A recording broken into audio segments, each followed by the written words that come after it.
আসসালামু আলাইকুম প্রিয় দর্শক, welcome back to my channel. কেমন আছেন আপনারা সবাই? স্বাদে ও গন্ধে একদম বিয়েবাড়ির মতো করে গরুর মাংস রান্নার রেসিপিটি আজকে শেয়ার করব। যারা বিয়েবাড়ির মতো করে গরুর মাংস রান্না করতে চান তারা আমার এই রেসিপিটি ফলো করতে পারেন। তো গরুর মাংস রান্না করার জন্য এখানে আমি 1.5 কেজি পরিমাণ গরুর মাংস নিয়েছি। গরুর মাংসগুলোকে ভালোভাবে কেটে দিয়ে পরিষ্কার করে নিয়েছি। এখন গরুর মাংস রান্না করার জন্য আমি একটা মশলা তৈরি করে নিব। দিয়ে দিলাম 6-7 টুকরা দারুচিনি, দিয়ে দিলাম 6-7টা এলাচ, দিয়ে দিলাম 2টো গোলমরিচ আর 2টো লং, আর দিয়ে দিলাম অল্প পরিমাণে জয়িত্রী ও 1 চিমটি জয়ফল। এগুলো দিয়ে আমি একটা মিহি পেস্ট তৈরি করে নিব। পেস্ট তৈরি করে নেওয়ার পর আমি পেস্টের মধ্যে দিয়ে দিব 1 টেবিল চামচ আদা বাটা, 2 চা চামচ রসুন বাটা ও 1 টেবিল চামচ পেঁয়াজ বাটা। এগুলো দেওয়ার পর আমি অল্প পরিমাণে পানি দিয়ে একটা মিহি পেস্ট তৈরি করে নিয়ে একটা সাইডে রেখে দিব। এভাবে মশলা তৈরি করে রান্না করলে তরকারিতে একটা সুন্দর সুঘ্রাণ আসে, ভালো লাগে খেতে। এখন আরেকটা বাটিতে আমি নিয়ে নিচ্ছি 4 চা চামচ মরিচের গুঁড়া। আপনারা ঝালের পরিমাণ কমিয়ে বাড়িয়ে নিতে পারেন, যে যেমন ঝাল খেতে পছন্দ করেন সে তেমনটা মরিচের গুঁড়া এখানে ইউজ করবেন। দিয়ে দিলাম 1 চা চামচ ভাজা জিরে গুঁড়ো, 2 চা চামচ দিয়ে দিচ্ছি হলুদের গুঁড়া, আর 2 চা চামচ দিয়ে দিচ্ছি ধনিয়া গুঁড়া। এগুলো দেওয়া হয়ে গেলে স্বাদ মতো লবণ ও অল্প পরিমাণে পানি দিয়ে আমি মশলাগুলো একটা পেস্ট তৈরি করে নেব। এভাবে পানি দিয়ে মিশিয়ে মশলাটা সেট করে নিলে রান্নাটা আরো বেশি ভালো হয়, আর মশলাটাও পুড়ে যাওয়ার কোনো ভয় থাকে না। আপনারা অবশ্যই চেষ্টা করবেন এভাবে প্রত্যেকটা উপকরণ ভালোভাবে গুছিয়ে নিয়ে রান্নাটা শুরু করতে। আর একটু পানি মিশিয়ে আমি মশলাটাকে আরো ভালোভাবে মিশিয়ে নিচ্ছি, যাতে মশলাতে কোনো দানা দানা ভাব না থাকে। এরপর চুলাতে একটা প্যান বসিয়ে নিয়ে এর মধ্যে দিয়ে দিলাম 1 কাপ পরিমাণে সয়াবিন তেল। আপনারা চাইলে এখানে সরিষার তেলটা ব্যবহার করতে পারেন। তেলটা গরম হয়ে যাওয়ার পর এখানে আমি কিছু শুকনো উপকরণ অ্যাড করে দিয়েছি, দেখতেই পাচ্ছেন। শুকনো উপকরণগুলো হালকা তেলে একটু ফোড়ন করে নেব। এভাবে শুকনো উপকরণ ফোড়ন দিয়ে নিলে তরকারিতে সুন্দর একটা স্মেল বের হয়, আর খেতেও অনেক বেশি মজার হয়। শুকনো উপকরণগুলো ভেজে নেওয়া হয়ে গেলে এখানে আমি অ্যাড করে দিব 1 কাপ পরিমাণে পেঁয়াজ কুচি, দিয়ে ভালোভাবে নেড়েচেড়ে ভেজে নেব। পেঁয়াজগুলোকে ব্রাউন কালার করে ভেজে নিতে হবে। এখানে আমি 3টার মতো কাঁচামরিচ মাঝখান দিয়ে ভেঙে দিয়ে দিলাম, এটা দিলে আরো সুন্দর ফ্লেভার আসবে। আপনারা যদি এভাবে গরুর মাংস রান্না করেন তাহলে সত্যি কথা দিচ্ছি খেয়ে সবাই অনেক প্রশংসা করবে।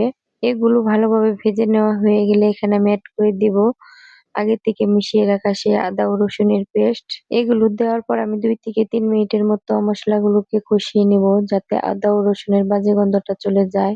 মশলাগুলোকে ভালোভাবে মিশিয়ে নেওয়া হয়ে গেলে এখানে আমি অ্যাড করে দিব হলুদ ও মরিচের মিশ্রণটা।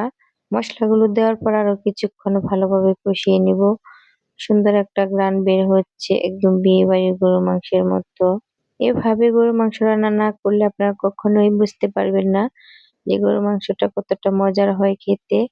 আপনারা অবশ্যই বাসায় ট্রাই করবেন। আশা করি রেসিপিটি আপনাদের অনেক ভালো লাগবে। মশলাগুলো ভালোভাবে কষিয়ে নেওয়া হয়ে গেলে এখানে আমি গরুর মাংসগুলো দিয়ে দিব। গরুর মাংসগুলো দেওয়ার পর ভালোভাবে নেড়ে-চেড়ে মশলাগুলোর সাথে মিশিয়ে নিয়ে ঢাকনা দিয়ে ঢেকে কষাতে দেব। দেখেন না, আমি অল্প অল্প করে গরুর মাংসগুলো এখানে দিয়েছি, যাতে করে হাতে পায়ে ছিটে না আসে মশলাগুলো। এরপর মিশিয়ে নেওয়া হয়ে গেলে ঢাকনা দিয়ে ঢেকে দিচ্ছি।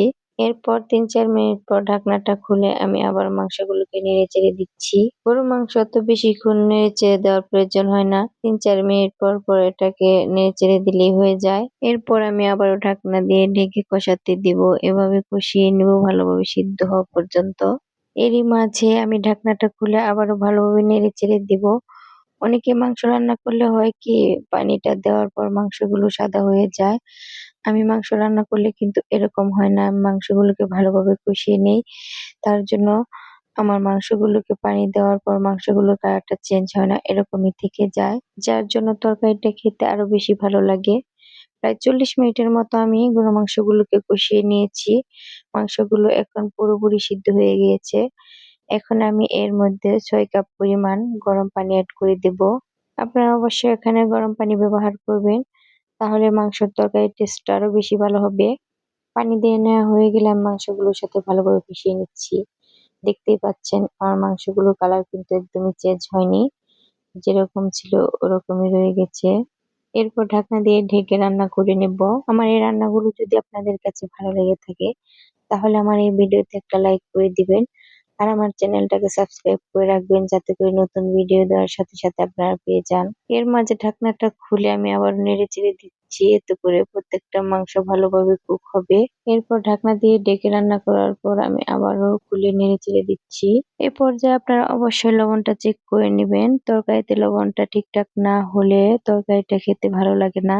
এভাবে গরুর মাংস রান্না করলে মাংসের তরকারির স্বাদ ও গন্ধ একদমই বিয়েবাড়ির গরুর মাংসের মতো মনে হয়।